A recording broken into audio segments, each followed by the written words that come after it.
मेरे प्यारे देशवासियों, युवाओं, छात्रों, किसानों, मजदूरों, माताओं, बहनों और हमारे मानवाधिकार के प्रिय साथियों, न्यायपीठ प्रिय साथियों, डॉक्टर दुआ का दिन प्रतिदिन की तरह आज भी आपको नमस्कार अभिनंदन करता है। आज मैं एक ऐसा प्रश्न लेकर आया हूं जो करोड़ों भारतीयों के मन में है। एक ऐसा प्रश्न जो हर गली, हर गांव, हर शहर और हर संघर्षरत परिवार की आवाज बन चुकी है। वो है सब्जेक्ट, नेताओं को है कि शर्म ही नहीं आती। क्या नेताओं को शर्म नहीं आती? आप यूँ कह सकते, जब छात्र संघर्ष सड़कों पर करता है अपने भविष्य के लिए, क्या तब भी नेताओं को शर्म नहीं आती? जब किसान अपनी मेहनत का उचित मूल्य पाने के लिए आंदोलन करते हैं, क्या तब भी नेताओं को शर्म नहीं आती? जब बेरोजगार युवा डिग्री लेकर वो भी जैसे तैसे, उनमें भी चोरी, उनमें भी पेपर लीक, नौकरी की तलाश में दर दर भटक रहते हैं, तो तब भी नेताओं को शर्म नहीं। जब आम नागरिक न्याय के लिए वर्षों तक संघर्ष करता है, क्या तब भी नेताओं को शर्म नहीं आती? मेरे दोस्तों, लोकतंत्र में जनता मालिक होती है और जनप्रतिनिधि जनता के सेवक कहलाते हैं। लेकिन जब सेवक स्वयं को मालिक समझने लगे, जब सत्ता सेवा की जगह अहंकार का प्रतीक बन जाए, तब लोकतंत्र कमजोर होने लगता है। हम किसी व्यक्ति विशेष की बात नहीं कर रहे, हम उस राजनीतिक संस्कृति की बात कर रहे हैं जहां चुनाव से पहले वादे होते हैं और चुनाव के बाद जनता को भुला दिया जाता है। नेतृत्व का अर्थ केवल चुनाव जीतना नहीं होता।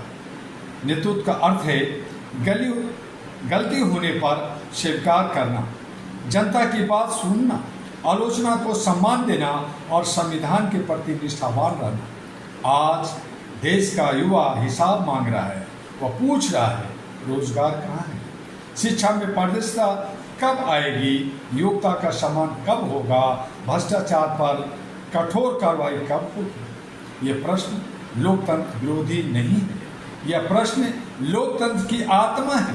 और इसीलिए all India human rights association era का स्पष्ट मत है कि मानवाधिकार केवल किताबों का विषय नहीं है। मानवाधिकार हर नागरिक की गरिमा, समानता, न्याय और स्वतंत्रता का नाम है।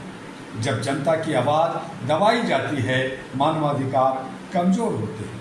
जब सवाल पूछने वाले को नज़रअंदाज किया जाता है, लोकतंत्र कमजोर होता है।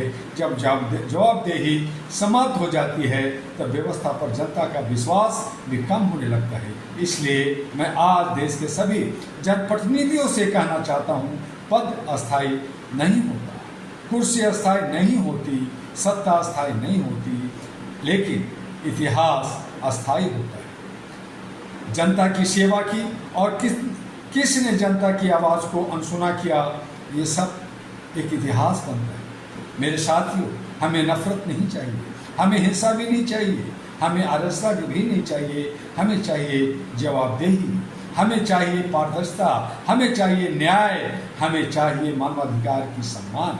आइए हम संकल्प लें कि हम जागरूक नागरिक बनेंगे, अपने अधिकार को जानेंगे, अपने कर्तव्य निभाएंगे और लोकतंत्र को मजबूत करेंगे। जनता पूछ से प्रश्न पूछेगी, जनता जवाब भी मांगेगी और यही लोकतंत्र की सबसे बड़ी ताकत है। आइए मिलकर ऐसे भारत का निर्माण करें जहां राजनीतिक सेवा बने, सत्ता जवाबदेह बने और मानवाधिकार प्रत्येक व्यक्ति की वास्तविकता बने। याद रखिए, सम्मान सेवा से मिलता है, विश्वास ईमानदारी से बनता है और सच्चा नेतृत्व जवाबदेही से जन्म लेता है। और इन्हीं शब्दों के साथ मैं कहना चाहूँगा, जय मानवता, जय संविधान, जय हिंद। और अंत में वही अनुरोध, HRTV एरा को और एरा ग्लोबल जो यूट्यूब पर, फेसबुक पर, ट्विटर पर, लिंक्डइन पे है, उसे आप देखिए, उसको फॉरवर्ड कीजिए, लाइक कीजिए, सब्सक्राइब कीजिए, अपना व्यूज़ दीजिए, ताकि हम आपसे बने रहें और अलग अलग विषयों पर जो आप चाहते हैं उस पर बात हो सके और अपने संविधान और अपने राष्ट्र को बचा सके। ये सारे के सारे जो लीडर्स जो जनप्रतिनिधि दिग्भ्रमित हो गए हैं उन्हें हमें बाहर करना होगा। खास करके दल बंधु चिपकू नेता जो वस्तु विषय को नहीं समझते और गलत लोगों को साथ देते हैं, उनका हमें विरोध करना होगा।